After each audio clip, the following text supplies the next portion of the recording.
और आज का पॉडकास्ट जो होगा थोड़ा अलग होगा, हटके होगा, इंग्लिश के अंदर होगा कि हमारे जो गेस्ट हैं उनको उर्दू समझ नहीं आती. When I was younger, I didn't take teddy bears to bed. I took football to bed. You won the first Ballon d'Or in Liverpool, is that right? My knee was my biggest injury, my left knee. Sorry, my right knee. You can't change me. Even now, if you want to play a game, I want to win badly. Yeah, biryani is like one of the, it's like a cultural dish in Karachi. Have you tried it so far?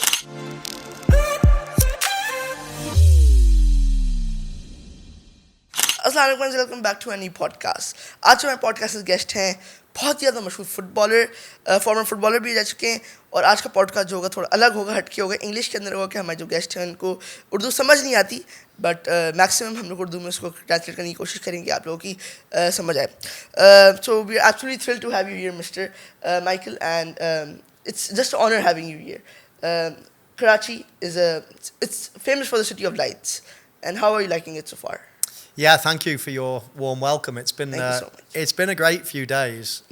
Obviously, gone to some different cities. At the moment here in Karachi, it's a great experience. We've been to see so many different venues, so many different people, whether it's hospitals, whether it's schools, whether it's academies, of course, seeing dignitaries as well. So it's been a very good experience, and I've loved my few days. I've been before. I came just over 2 years ago, and I look forward to coming again. Karachi is famous for its biryani. Karachi's biryani, I think that whoever comes to Karachi it's a must try for the Karachiites. The biryani is very famous. Compared to other states in Pakistan, biryani is like it's like a cultural dish in Karachi. Have you tried it so far? Yeah, I've tasted biryani before. Yeah, it's a great dish. I think Pakistan is very famous for its food, and they're very proud of their food. And biryani itself is like a culture in Karachi itself. Yeah, absolutely. And one of the great things about going to different parts of the world is tasting their cuisine. And as I say, I think Pakistani people are very proud of their cuisine. Right. And, it's good. A bit spicy compared to other foods. Yeah. My mouth is okay. My stomach sometimes right. a bit. So let's not move away from the topic. Football. How did you start, and what was the journey? What inspired you to become a footballer? I always wanted to be a professional footballer. My dad was a professional footballer. I have 2 older brothers. When I was younger, I didn't take teddy bears to bed. I took football to bed. When I woke up, I just wanted to play. And people always say, you've got to practice to want to be a footballer. Practice never even entered my head. Whenever I had a spare minute, it was, how can I score a goal? How can I play football? How can I kick a ball? It was always to do with football. It was my obsession, and unless it's an obsession for you, unless every moment of the day when you've got a spare moment, you're playing, you're practicing, you're just enjoying football, then I don't think you can ever be a professional footballer. If you're thinking, I've got to do 1 hour practice today to be a footballer, I don't think that's... Love it by heart. It was just my life, always. And I think it worked pretty well for you. It did go pretty well, yeah. I think I always knew, when I was 6, 7 years old, I always knew that I was, talented at it. My dad always used to say to my brothers and my mother and his friends that Michael will play for England one day, even at a very, very small age. And when I was 10, I was playing, I was breaking all kinds of records at county level, at national level. So I was always... good at football. They had their hopes high. Yeah, it wasn't like I sort of all of a sudden developed later on. I was good quite early. Yeah. It wasn't like woke up and became Michael Owen. It was, there's a journey behind it. Yeah, the World Cup might have been the first time people heard about Michael Owen around the world, but I think if you went to Liverpool's academy and said, who are the 2 great players that might play, that will play for Liverpool, will play for England in my age group or the age groups around me, they would have all said Michael Owen, Steven Gerrard. There were players there. Everybody knew when I was young that I was going to have a very good chance of making it. How did it feel to score against Argentina in the 1998 World Cup? What was the feeling behind it? Well, of course, when you score a goal, there is no better feeling. Right. I've since retired, and I search all the time for something that gives me that adrenaline rush. And I do lots of things that I enjoy, but you can't find anything that beats. But did you scoring a enjoy goal. that night? Of course, yeah. Partied all night? Not really, because we got knocked out. We lost on penalties in the end. So Right. it was a huge moment in my life. It changed my life in many ways. Not for what I do, but what people, how they react to me and the opportunities that were given to me. So, yeah, it was a big moment. What are your best memories from playing for Liverpool? I think the season that we won 5 trophies in one calendar year was incredible. And in particular, when I scored 2 goals in the FA Cup final against Arsenal. It was the invincible Arsenal era. And I scored 2 goals in the last 5 minutes to come back from 1-0 down to win. And winning the FA Cup was always my real ambition when I was a young player. Like now, people watch and they see the Champions League and they see the Premier League. And of course, these competitions have grown. But when I was a boy, the FA Cup was the biggest competition. Biggest goal? Oh, it was the biggest competition. It was the one trophy I wanted to win. So it's different now. If I was growing up now, I'd want to win the Champions League. I'd want to win the Premier League. But when I was a boy, when all of the same people, people of my age were younger, the FA Cup was so big. You won the first Ballon d'Or in Liverpool, is that right? In your team? Yeah, Liverpool. I was the first player ever at Liverpool to win a Ballon d'Or. Only 4 English players have won the Ballon d'Or. And actually one of them was a Liverpool player, Kevin Keegan, but he won his Ballon d'Ors when he was at Hamburg in Germany. So yeah, I'm the only player that's ever won it at Liverpool. Very proud of winning the Ballon d'Or, very proud of winning it for at a club like Liverpool. In this journey, in this career, I think there are a lot of injuries you have to face. And how did you face them? Did you take a big break? And what was the biggest injury you had to face? Well, when you have a break, you might not be seen on the football pitch, but you're working probably twice as hard in the gym to try to get back. We had the best surgeons, we have the best physiotherapists, the best doctors, but also you have to work so hard to get back. Because when you have surgery, when you have a big injury, I mean, my knee was my biggest injury, my left knee. My right knee. And it's hard getting back. It took me, maybe 1 year to get back. I had 2 surgeries. So one took me about 2 or 3 months, and then the next one took me about 6 months. So it was difficult. But that's part of life. There's everybody in their own lives, whatever you are. Right. You will have ups and downs. In education, you have ups and downs. Once you get a job and you're older, you'll have ups and downs. In my role, I'll have ups and downs. Everything changes. Normal. There's a change. Everybody gets injured, yeah. How did you feel to join Manchester United after playing for Liverpool? Yeah, it was a little bit different, of course. Right.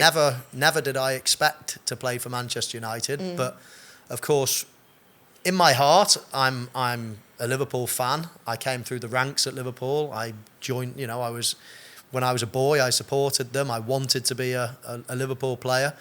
And when I left to go to Real Madrid, I always tried to get back to Liverpool after that. So, then I went to Newcastle, but I was trying to go to Liverpool. And then once I finished at Newcastle, again, I tried to go back to Liverpool. But at the time, I can't remember who it was, Torres or Suarez or somebody was in the team then. So they didn't need another centre forward. So, of course, at that point, when Liverpool wasn't an option, I had to go and try to find the best team that was available to continue my career at the highest level. And when Sir Alex Ferguson called me to say he wants me to play for Manchester United, then of course it was a huge honour. What was the best and worst part for playing Newcastle United, Newcastle United? I think the best part was the fans. They were very passionate fans. Love. They have a big reputation in England for being, crazy about football. So that was the best part. The worst part, I think, is that was the place where I had my worst injury. So I was out of the team, or out of football. What was the injury? When I did my right knee. Okay. Yeah, so I was out of the team for maybe 1 year. 1 year. So that was probably the worst. And how was that gap? How did you manage the 1 year? Work twice as hard in the gym? Exactly. There is no other way. When you get a big injury, obviously have to have surgery, you have to have it repaired, then you can't move your leg for a long time, all your muscle disappears, you're just deconditioned, it's a really difficult, and then you've got to spend 4, 5, 6, 7, 8 months just getting stronger and stronger and stronger to get back to that level. It's really, really difficult. And did you manage it? Yeah, I managed to get back, to a good level, but I think... With the same ambition? Yeah, that's a good question. Physically, I probably was a little bit slower once I came back. Ambition? I mean, I don't think my ambition in my brain changed, but the ambition of the team was different. I mean, I was used to playing for Liverpool and Real Madrid, like winning. At Newcastle, we were a team that were, not winning the league. So the ambition of the club and the ambition of the team is probably different to what I was used to. But you can't change me. Even now, if you want to play a game, I want to win badly. Yeah. Now. So but you that win can't for me. change. Everybody wins for me. I always do. Why did you decide to retire? I think that from your journey you're telling us, you seem very ambitious for football, and I think it was always your dream to be a footballer. Why did you decide to retire? Because in my brain, I like to feel that I'm the best. Okay. And if I no longer feel like I can score a goal, or if I'm playing and a rubbish player comes and takes the ball off me, it killed my head. It just... And you lose the... You lose... Well, once you start losing your speed and your ability and everything else, and then things happen on a football pitch that are never supposed to happen. I would, in the past, run past you like you were standing still. I've got no respect for you. I'll run past you and I'll go and score a goal. That was my mental. When then your brain is telling you that's what you're supposed to do and you can't do it when you're getting older, that mentally is a big, big challenge. And I could have continued playing. I could have continued playing in the Premier League, but my brain would have exploded. I can't play anything. I can't play anything unless I feel like I'm very good or I'm the best. Yeah, and when I start to realise, you know what, these people are taking the ball off me. You lost that ambition. I was just another player. I felt like I was becoming another player, so I wanted to get out before that happened. And how are you enjoying punditry and horse racing? And how's that going? Yeah, that's my life now. Punditry, commercial things, and obviously my horse racing business. That's my life. I built a stables. I bought my stables. It was an old farm when I was 23. Can I say the question again? I just hesitated. How are you enjoying punditry and racing, horse racing? Yeah, that's part of my life now. That is my life. I have 4 children, of course.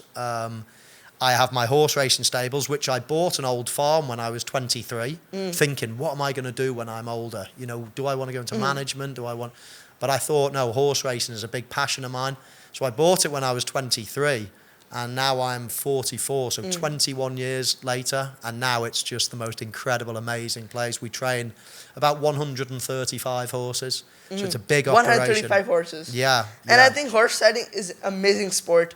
Me personally, I love horse riding, and after this, I'll show you my horses. We have them here, and it's absolute joy for me to play. Yeah, it is. I mean, obviously, there's different aspects of horse riding. What I focus on is the horse racing. So we race our horses all over the world. So that's a big passion of mine. Racing, and of course, polo, and then other games. Polo is separate again. That's a different game. Dressage is a different game. Show jumping is a different game. There's a game just do racing. in Karachi, not in Karachi, the whole of Pakistan, Nezabazi, in which there's like these big sticks, and then there's like a foam piece on the ground, and then you're racing on the horse and galloping while standing, and then you take the thing and then you stand up. It's very dangerous, but I think when you get trained, it's amazing. And it's very cool to see itself. So it sounds similar to polo. Yeah. But I think you have to stand up, and it's far more dangerous than polo. Okay. But if you know it, I think then it's a very cool sport to learn. Cool. I'd love to watch it when I come over next time. Last question. I think this is a personal question. I kept all the question cards on the side. I think it's a very global question. Ronaldo or Messi? That's a good question. That's a question I've been asked by a lot of young children since I've been over here in Pakistan. Yeah. I mean, I've always thought that that Messi is the more natural, talented player. Right. I feel as if he was born to be a footballer, and of course Ronaldo was. But you know, he's a great. He's the GOAT. He's the GOAT. Yeah, but he is so dedicated, has trained so hard. He lives his life to be the best. Whereas I think Messi can just walk onto a pitch and just be the best naturally. So I think natural ability. I think Messi is the best footballer. The Azan's also going on. We just end the podcast here. Thank you so much for being. It was an absolute honor, and I hope you also enjoyed the podcast. And next time you visit to Karachi, and hopefully you will bring your family as here as well. It sounds and great. I'll meet your kids, and hopefully become friends. Absolutely, yeah. No, I will try to bring them next time. Thank you so much. तो guys, आज का podcast हम यहीं पे end करते हैं. बहुत ज़्यादा मज़ा आया माइकल भाई के साथ, and it was an absolute honor to have him here. Zaid Khan signing out.